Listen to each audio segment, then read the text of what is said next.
दोस्तों, हम लोग बचपन से सुनते हैं कि लगातार प्रयास करो, एक दिन सफलता जरूर मिलेगी। और इसीलिए लोग निरंतर प्रयास करते रहते हैं और अपने इस लगातार प्रयास से वे सफल भी हो जाते हैं। लेकिन हमारे जैसे कुछ लोग ऐसे भी होते हैं जो असफलता की निराशा के डर से प्रयास करना ही छोड़ देते हैं।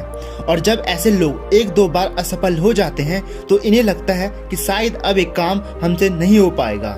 और इस वजह से इन लोगों का माइंडसेट ऐसे बन जाता है कि इन्हें लगता है शायद ये काम इनके लिए बना ही नहीं। इसलिए ये लोग प्रयास करना छोड़ देते हैं और सफलता न मिलने के कारण अपने जिंदगी को कोसते रहते हैं।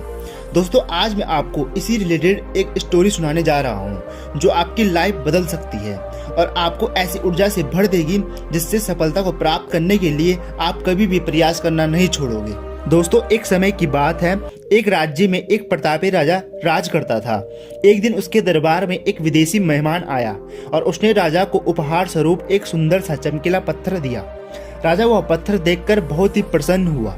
उसने उस पत्थर से भगवान विष्णु की प्रतिमा का निर्माण कर उसे राज्य के मंदिर में स्थापित करने का सोचा और इसीलिए राजा ने प्रतिमा निर्माण का कार्य राज्य के महामंत्री को सौंप दिया।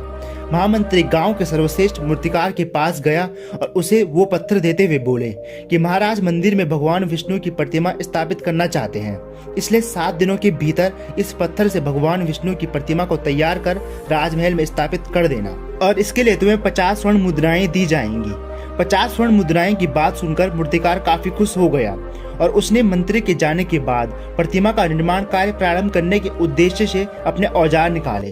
अपने औजार में से उसने एक हथौड़ा लिया और पत्थर तोड़ने के लिए उस हथौड़े से वार करने लगा, लेकिन पत्थर पर कुछ भी प्रभाव नहीं पड़ा। वह वैसा का वैसा ही रहा।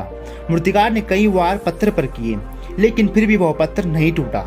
50 बार प्रयास करने के बाद मूर्तिकार ने अंतिम बार प्रयास करने के उद्देश्य से हथौड़ा उठाया, किंतु ये सोचकर उसने पत्थर पर हथौड़ा नहीं मारा कि ये पत्थर 50 बार वार करने पर भी नहीं टूटा तो अब क्या टूटेगा। वह पत्थर लेकर महामंत्री के पास गया और उसने यह कहकर उसे वापस कर दिया कि इस पत्थर को तोड़ना नामुमकिन है, इसलिए इससे भगवान विष्णु की प्रतिमा नहीं बनाई जा सकती। महामंत्री को राजा का आदेश हर हाल में पूरा करना था, इसलिए उसने भगवान विष्णु की प्रतिमा निर्माण का कार्य गांव के एक साधारण से मूर्तिकार को सौंप दिया। पत्थर को लेकर मूर्तिकार ने महामंत्री के सामने ही उस पत्थर पर हथौड़े से प्रहार किया और वह पत्थर एक ही बारी में टूट गया। पत्थर टूटने के बाद मूर्तिकार प्रतिमा का निर्माण कार्य में जुट गया और इधर महामंत्री सोचने लगे कि काश पहले वाले मूर्तिकार ने एक आखिरी कोशिश की होती तो उसे सफलता जरूर मिलती और वह 50 स्वर्ण मुद्राओं का हकदार भी होता। दोस्तों, हम भी अपने जीवन में ऐसे ही परिस्थितियों से गुजरते रहते हैं। कई बार किसी समस्या को देखकर हमारा आत्मविश्वास टूटने लगता है और समस्या को देखकर हम हार मानने लगते हैं। कई बार हम एक दो प्रयास पर असफल होने के कारण प्रयास करना ही छोड़ देते हैं, जबकि हो सकता है कि कुछ प्रयास और करने पर कार्य पूर्ण हो जाए। यदि जीवन में सफलता प्राप्त करनी है तो बार बार असफलता होने पर भी तब तक प्रयास करना नहीं छोड़ना चाहिए जब तक सफलता नहीं मिल जाती।